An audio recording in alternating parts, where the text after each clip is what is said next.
Hey, what's up you guys, it's Dorothy and welcome back to my channel. In today's video, we're going to go into chapter 9 of Marked by PC Cast and Kristen Cast. So let's get right into this video. This video may contain sensitive topics and foul language. If you do not wish to continue, I suggest you click off the video now. You have been warned. Okay, the cafeteria was cool. Oops, I mean the dining hall. As the silver plaque outside the entrance proclaimed, it was nothing at all like SIH's freezing cold monstrous cafeteria where the acoustics were so bad that even though I sat right next to Kayla, I couldn't hear what she was babbling at me half the time. This room was warm and friendly. The walls were made of the same unusual mixture of juddering bricks and black rock as the exterior of the building, and the room was filled with heavy wooden picnic tables that had matching benches with padded seats and backs. Each table sat about 6 kids and radiated out from a large, unoccupied table situated at the center of the room that was practically overflowing with fruit and cheese and meat, and a crystal goblet that was filled with something that looked suspiciously like red wine. Huh? Wine at school? What? The ceiling was low and the rear wall was made up of windows with a glass door in the center, heavy burgundy velvet drapes that were pulled open so that I could see outside to a beautiful little courtyard with stone benches, winding paths, and ornamental bushes and flowers. In the middle of the courtyard was a marble fountain with water spouting from the top of something that looked like an awful lot like a pineapple. It was very pretty, especially lit up by the moonlight and the occasional antique gaslight. Most of the tables were already filled with eating, talking kids who glanced up with obvious curiosity when Stevie Ray and I entered the room. I took a deep breath and held my head high. Might as well give them a clear view of the mark they all seemed so obsessed with. Stevie Ray led me to the side of the room that had the typical cafeteria servers handing out food from behind the buffet-style glass thingies. "What's the table in the middle of the room for?" I asked as we walked. "It's a symbolic offering to the goddess Nyx. There's always a place set at the table for her. It seems kind of strange at first, but pretty soon you'll get used to it, and it'll feel right to you." Actually, it didn't seem weird to me. In a way, it made sense that the goddess was so alive here. Her mark was everywhere. Her statue stood proudly in front of her temple. I was also starting to notice all over the school little pictures and figurines that represented her. Her high priestess was in Mentor, and I had to admit to myself I already felt connected to Nyx. With an effort, I stopped myself from touching the mark on my forehead. Instead, I grabbed a tray and moved behind Stevie Ray in line. "Don't worry," she whispered to me. "The food's real good. They don't make you drink blood or eat raw meat or anything like that." Relieved, I unclenched my jaws. Most of the kids were already eating, so the line was short, and as Stevie Ray and I got up to the food, I felt my mouth start to water. "Spaghetti," I sniffed deeply, "with garlic. That whole vampires can't stand garlic thing is a total bullshit, pardon my French," Stevie Ray was saying under her breath to me as we loaded up our plates. "Okay, what about the whole vampires have to drink blood thing?" I whispered back. "Not," she said softly. Not bullshit. Great, wonderful, fantastic, just exactly what I wanted to hear. Not."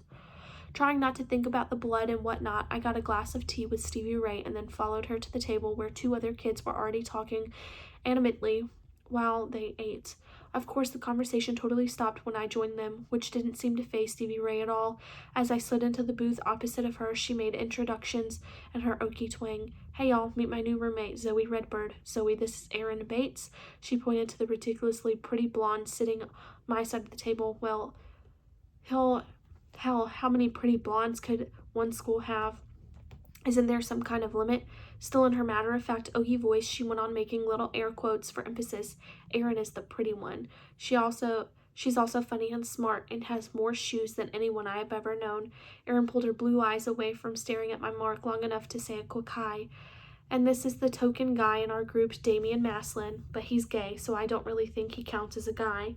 Instead of getting pissed at Stevie Ray, Damian looked serene and unruffled. "Stevie Ray, honey, I knowed you never mean to offend me, but saying I don't really count as a guy because I'm gay is extraordinarily offensive, and it propagates the idea that only real men are straight." Stevie Ray's cheeks blazed with color. "Oh my goodness, I never thought of it that way. Sorry, Damian." "Apology accepted. Actually, since I'm gay, I think I should count for 2 guys instead of just 1.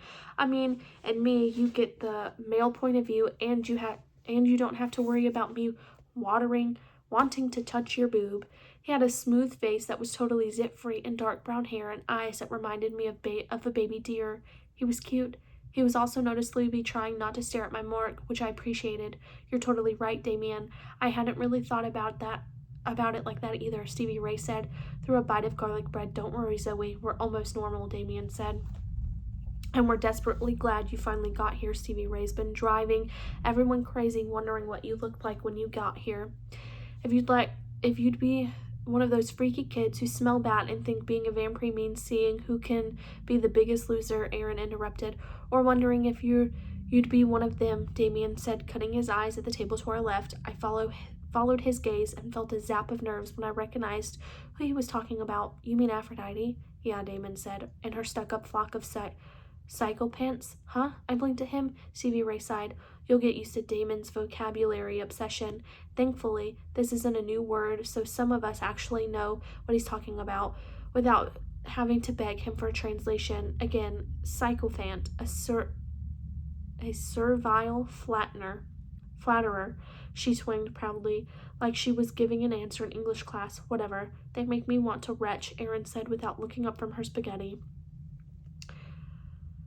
They? I asked. The Dark Daughters, Stevie Ray said, and I noticed that automatically lowered her voice. Think of them as like a sorority, Damon said. Of hags from hell, Aaron said. Hey, y'all, I don't think we should prejudice Zoe against them. She might get along with them okay. Fuck that. They're hags from hell, Aaron said. Watch that mouth, Air Bear. You have to eat out of it, Damien said, a little primly.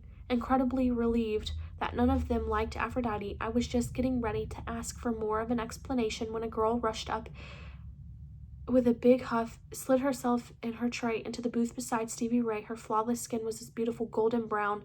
She was voluptuous and curvy, with full lips and high cheekbones and thick and glossy hair that fell in dark curls around her shoulders.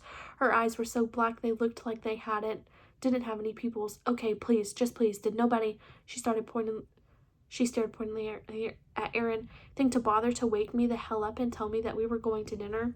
I do believe I'm your roommate, not your mama, Aaron said lazily. Do not make me cut that Jessica Simpson look-alike blonde hair of yours in the middle of the night, she quipped. Actually, the constitutory way to phrase that would be, do not make me cut that Jessica Simpson look-alike blonde hair of yours in the middle of the day. Technically, day is night for us, and so night would be day. Time is reversed here. The black girl narrowed her eyes at him. Damien, you were getting on my damn last nerve with that whole vocab shit.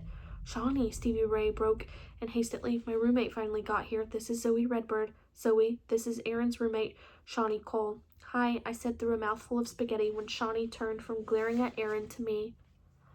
That is going to be the end of this video. I will make a part 2 to this and come back. These are some really long chapters, so I'm sorry about that. But I will see you guys in part 2.